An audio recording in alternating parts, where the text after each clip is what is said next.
अस्सलाम वालेकुम, welcome back to my channel. Student, इस लेक्चर में फिज़िक्स के जो बेसिक फार्मूलाज हैं वो यहाँ पे बताऊँगा। यहाँ पे उनकी मैक्सिमम की मैथमेटिकल नोटेशन के बारे में बताऊँगा।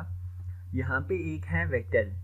सबसे पहली बात तो ये वेक्टर को हम लोग जब डिनोट करते हैं, वेक्टर के ऊपर हम लोग इस तरह का एरो का साइन यूज़ करते हैं। अगर हमारे पास कोई सा ए वेक्टर है, ए वेक्टर को मैंने लिखा इलांग एक्स एक्सिस वाई एक्सिस जी एक्सिस की फॉर्म में है, तो ए एक्स ए वाई और ए जेड की फॉर्म में लिखा है, और साथ हमारे पास कैप का साइन आई जे के की फॉर्म में लिखते हैं। ये हमारे पास होता है, सपोज दैट ये वाला है, इसको एक्स एक्सिस, ये है हमारे पास वाई एक्सिस, और ये वाला मेरे पास जेड एक्सिस।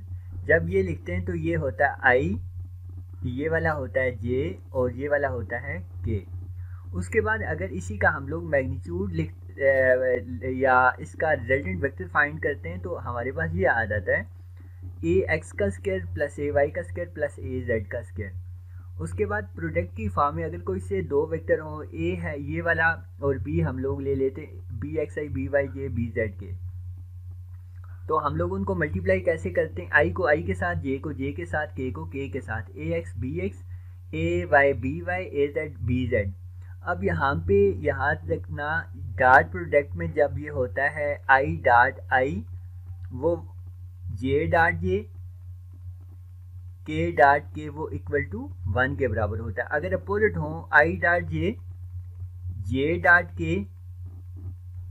के डॉट आई, वो इक्वल टू होता है 0 के बराबर।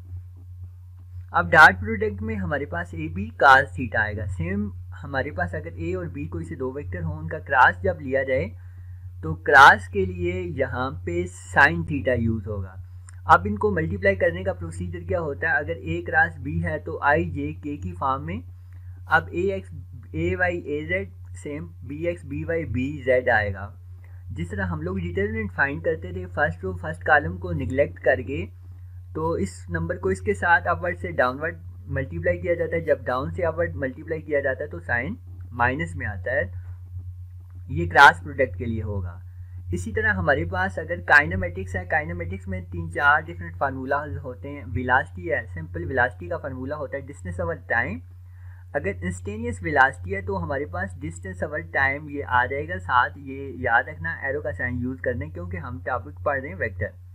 उसके बाद एवरेज वेलोसिटी जब आएगी तो एवरेज के लिए हम लोग डेल यूज करते हैं। डिस्टेंस ओवर टाइम तो होगा, लेकिन साथ क्या हो जाएगा? डेल यूज होगा। अब उसके बाद एक्सप्रेशन होती है हमारे पास वेलोसिटी ओवर टाइम होती है। अगर एवरेज इंस्टेनियस एक्सप्रेशन करते हैं तो D V by D T आएगा। अगर एवरेज एक्सप्रेशन फाइंड करते हैं तो हमारे पास del V by del T आएगा। अब इक्वेशन ऑफ अ मोशन 3 होती हैं। पहली इक्वेशन होती है S equal to U T plus 1/2 A T square.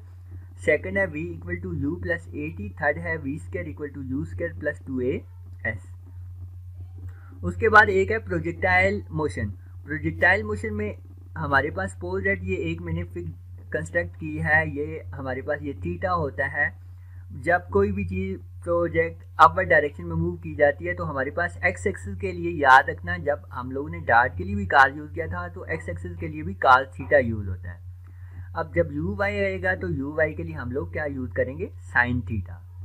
उसके बाद हमारे पास है time of flight. Time of flight भी इसी प्रोजेक्टाइल मोशन ही में फाइंड करते हैं।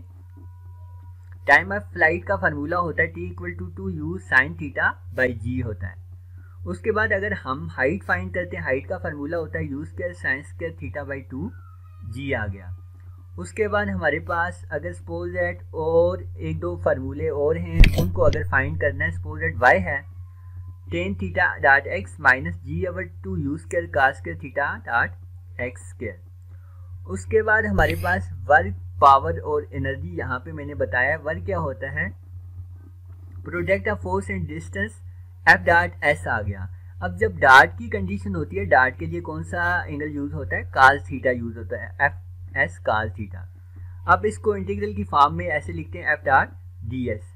उसके बाद एक काइनेटिक एनर्जी होती है, काइनेटिक एनर्जी को लिखा जाता है half of M V square. उसके बाद पोटेंशियल एनर्जी, पोटेंशियल एनर्जी को यू के साथ रिप्रेजेंट किया, साइन है U G, M G H, M math G gravity, H height होती है। अब अगर एफ है तो हमारे पास ये इसी पोटेंशियल का डेरिवेटिव लिया हुआ है D you by D x.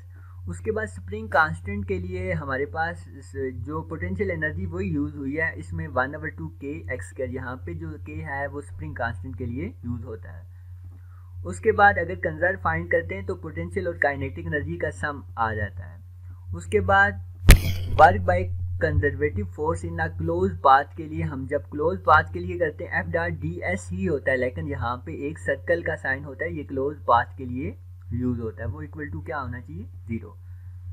उसके बाद है पावर। पावर क्या होता है D W by D T. F dot V product of force and velocity भी हम लोग पावर कहते हैं। अब ये वर्क एनर्जी थ्योरम हमारे पास W net equal to del K. So आज का लेक्चर मेरा कंप्लीट होता है, इंशाल्लाह फिर नेक्स्ट फार्मूला के साथ हाजिर होऊंगा। अल्लाह हाफिज़।